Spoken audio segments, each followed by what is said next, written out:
My wife and the neighbor's husband were having an affair right under our noses, so I exposed them, cost them both their jobs, and now they're stuck dealing with the fallout while I sit back and enjoy the show. Shithead and Sarah have been like family to my wife and I for several years, practically ever since we moved in across the street from them. The four of us were extremely tight. Our kids are the same age as theirs and are all good friends. We were one big family unit. We did dinner together a few times a week. We even went on vacations together. I truly saw Shithead as a brother, and my wife and Sarah were very close too. 5 months ago, I was completely blindsided by the discovery of an affair between my wife and Shithead. My wife had left her email open on our computer, and I saw an email from her to her longtime therapist saying that Shithead would be joining her at an upcoming session again. What the heck? My mind started racing. Why in the world would Shithead be going to her therapy sessions without my knowledge? I did a search and found some other emails to and from the therapist proving that Shithead had been going to sessions together with her for about 6 weeks. I checked our mobile phone account and discovered that, since late summer, they had been exchanging hundreds of texts every day, peaking at nearly 500 per day by the holidays. Speaking of the holidays, my wife and I hosted both of our families, parents, siblings, etc., for both Thanksgiving and Christmas dinner, and Shithead and Sarah joined us either for dinner or after dinner on both holidays.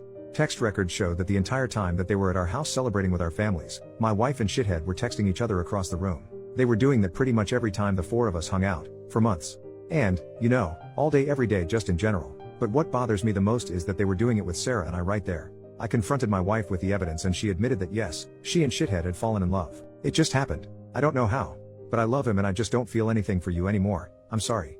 They had gone on a school district trip together, something had happened in her hotel room, and things had moved quickly from there. She explained, as I lay face down on the couch, unable to look at her, that they had already made plans to move out and divorce me and Sarah, and while they didn't plan to move in together immediately because of the kids, they'd probably do so eventually. The meetings with the therapist were supposedly mostly for the purpose of finding a way to break this to me and Sarah as gently as possible, because they were so very concerned for our well-being. Sarah and I are fairly certain that they weren't planning on telling us about the affair at all, and were simply going to discover their feelings for one another several months down the line, after they'd come up with some other reason to divorce the two of us. My wife moved out 2 months ago. I was, and still am, utterly destroyed. I cry every day. I cried writing the first few paragraphs of this story just now. I worry nonstop about the impact on our kids. But I am also not exactly a shrinking violet when I feel that I've been wronged. And in this case I was, objectively, very very wronged. So, a couple of years ago, Shithead ran for a Board of Education seat as a pretty extreme underdog. I helped him with his campaign materials and debate prep, and my wife, a well-known school district employee, this becomes important later, got the word out as best she could. Much to our surprise, he actually won in a squeaker, by just a few dozen votes. Being on the board became the center of Shithead's world. He joined every committee that he could. This turned into the foundation of his affair with my wife, as they were constantly going to school events and meetings together on evenings and weekends. Once I discovered the affair, my thoughts turned pretty quickly to revenge, and it occurred to me that an extramarital affair between a member of the Board of Education and an employee of the school district was at least bad politics and possibly violated district policy. Making things far worse for them was that my wife was in the running for an open administrative position, and everyone knew that she was more or less guaranteed the job and the major pay raise that came with it. She had just finished her master's degree in school administration, at the urging of her principal and the superintendent, so that she could be promoted to this specific position. I had plenty of evidence of the affair, like texts from both of them admitting to it, text records showing that they were texting hundreds of times a day, emails to and from the therapist, etc. I considered simply emailing all of the evidence to the board and the superintendent, but felt like I, as the grieving betrayed spouse, might not be seen as a credible source. So instead, I invented a fictitious furious friend who was planning on showing up to the next board meeting and publicly shaming the two of them for their affair. I told my wife that I'd tried to talk this person down but couldn't guarantee that they wouldn't show up and humiliate them publicly. As I expected, this led Shithead to conclude that the only option was for him to preemptively admit the affair to the board. The superintendent subsequently recommended that Shithead resigns, which he did. Sarah said that he was utterly humiliated and crushed, and barely got out of bed for a few days afterward. Once word of the affair and Shithead's resignation started getting around, the superintendent, a longtime friend of both my wife and Shithead, contacted my wife and tearfully informed her that it was no longer politically appropriate for her to be promoted to an administrative position within the district. The position that had been lined up for her was later filled by an outside candidate. This sent waves of confusion and rumor throughout the district, as it was pretty well known that my wife was getting the job.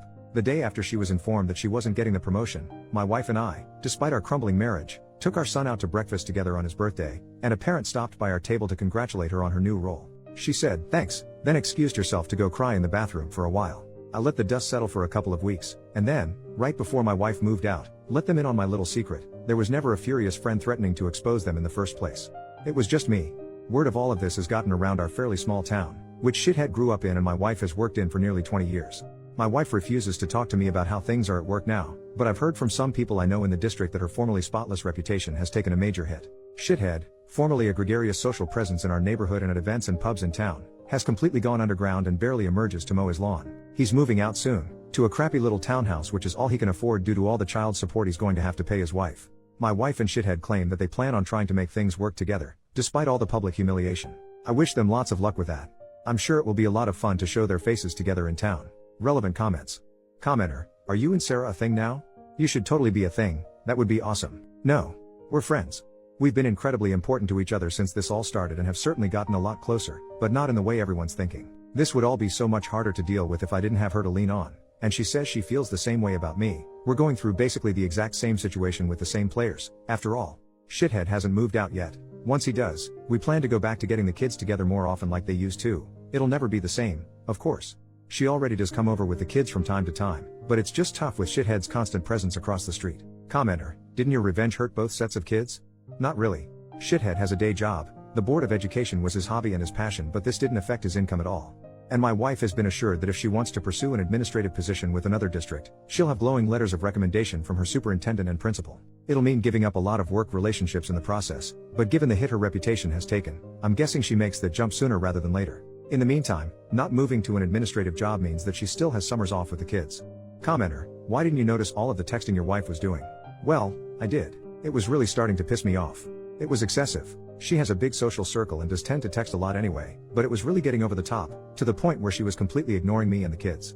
At one point in November I asked her to agree to a no phones at the dinner table rule, which she agreed to reluctantly but then would pout through dinner, and eventually she just started using her phone during dinner again.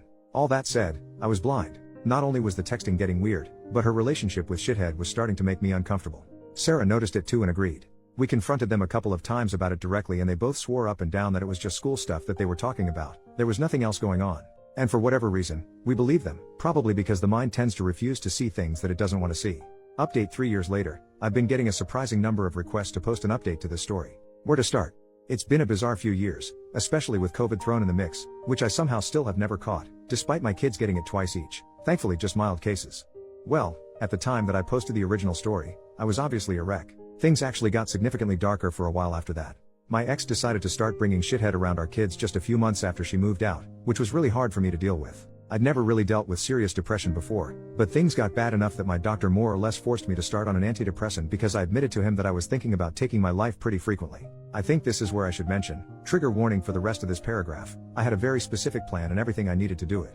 The one thing that gave me any kind of relief was telling myself that if life got any more unbearable, I had a way out. So yeah, stuff got bad, but I'm still here, and thankfully I don't think about that option anymore.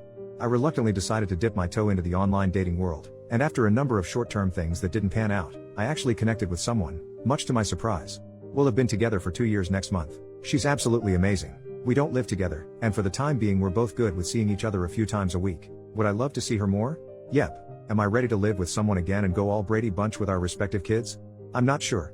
For the time being, we have a lot of fun together, and that's more than good enough for me. As far as things stand with my ex and Shithead, they're still together, but there seems to be trouble in paradise because my kids report that they almost never see him anymore. My kids don't like him at all and they just avoid him when he's around, according to my older one. When all of this started, she had seemed confident that they'd be living together pretty soon, but they still don't, and as far as I know there are no plans in the works for that. They did buy a boat together, which I find hilarious for some reason. It just seems like the classic affair couple thing to do. Sarah took a long time to accept that her marriage was truly over, but once she did, she really did an admirable job of moving on. She engrossed herself in home improvement projects, she remains the same incredible mom that she's always been, and she's been in a friend with benefits type relationship, which is all she wants right now, with a nice, funny guy for almost 2 years. We hang out here and there, especially when my pool is open in the summer. We aren't nearly as dependent on each other as we were in the beginning, but we're still close friends. And no, still nothing more than that, which I'm glad about because the one thing this situation definitely never needed was more drama. My ex left the school district she was working for and took a job in a neighboring district. I have no idea what Shithead is up to, nor do I care. I hardly ever see him except at the occasional school event. For a while there, I was worried that he'd look at me the wrong way and I'd wind up in jail for knocking him out in an elementary school cafeteria or something, but I just don't care enough about him anymore for that to be a concern. So, all in all, life is pretty okay right now. I do miss being a family. I still have nightmares about all of this stuff and deal with intrusive thoughts at times. I fall asleep to audiobooks now to keep those thoughts at bay, otherwise I still struggle to sleep sometimes. But my girlfriend is amazing. I have an incredibly supportive family. I just officiated my sister's wedding a couple of months ago, and I have a big dog who needs lots of walks and that's a huge help for me on so many levels. I hope that update answered people's questions. Thanks again for all of the support.